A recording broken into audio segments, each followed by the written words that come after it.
today's video nga ni po ay sinundo naman namin ang kaniyang papa sa kanyang work. Araw-araw lang kami araw-araw naman niya sinusundo yung papa niya. Laging gusto ipapunta doon sa trabaho ng papa niya kasi malapit lang po yung trabaho ng kanyang papa dito sa aming tinitirahan. Yan nga ni po at pauwi na kami. Hindi ko na nga na-video yung kanina na papunta kami sa papa niya kasi wala akong dalang cellphone. Pagdating nga ni po namin dyan sa may kanto ay lumiko ang bata at may gustong bilhin. Kaya nga ni po pala siya bumaba dyan ay gusto pala niyang bumili ng shake. Kasi sabi ng papa niya bibili daw sila. Kaya iyan, bumaba yung bata. Bumili na nga din nga ni po pala ako dyan ng pechay at saka ng niyog. Kainamang mahal naman ng niyog din 50, 40, 45. Ang mahal ng niyog dito. Mantalang doon sa amin ay binubuganos lang yan. Pinapamulot lang dyan sa ilalim ng niyugan. Pagpasensyahan nyo na nga ni po pala ang boses ko at ako ay pinupungot. Saya na naman nga ni po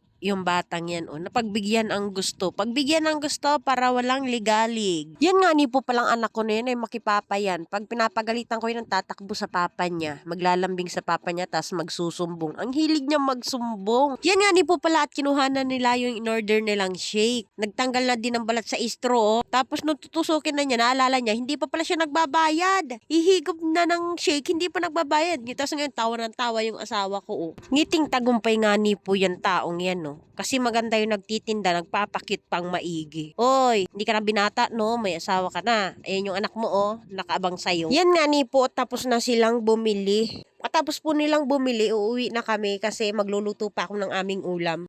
Ako nga lang ba yung nanay na sumasakit ang ulo pag mag-iisip ng uulamin? Kung umabot ka nga ni po pala sa punto ng bidyong ito, baka pwede pong palambing, pa-like, and share, and follow na rin po. Maraming salamat!